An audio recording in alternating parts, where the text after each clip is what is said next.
చేశారు. దీనిపై స్థానికులు అధికారులకు ఫిర్యాదు చేయడంతో మీడియాలో పెద్ద ఎత్తున కథనాలు వచ్చాయి. దాంతో ఇప్పటి వరకు గుమ్మనంగా ఉన్న రెవెన్యూ అధికారులు ఎట్టకేలకు ఆక్రమణను తొలగించారు. ఇప్పటికే స్పందించిన రెవెన్యూ అధికారులను ప్రజలు అభినందించారు.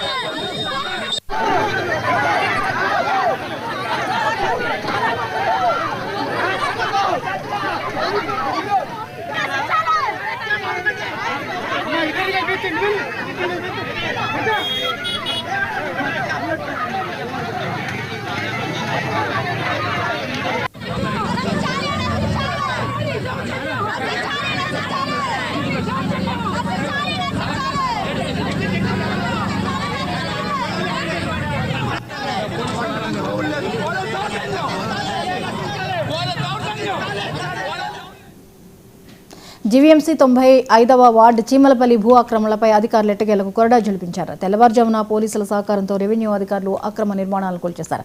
సర్వే నెంబర్ 26లో కోట్లాది రూపాయల విలువైన ప్రభుత్వ భూముల్లో ఇటీవల కొందరు గుడిసెలు వేసి ఆక్రమించుకోవడానికి ప్రయత్నాలు చేశారు. దీనిపై స్థానికులు అధికారులకు ఫిర్యాదు చేయడంతో మీడియాలో పెద్ద ఎత్తున కథనాలు వచ్చాయి. దాంతో ఇప్పటి వరకు గుమ్మనంగా ఉన్న రెవెన్యూ అధికారులు ఎట్టకేలకు ఆక్రమణను తొలగించారు. ఇప్పటికైనా స్పందించిన రెవెన్యూ అధికారులను ప్రజలు అభినందించారు.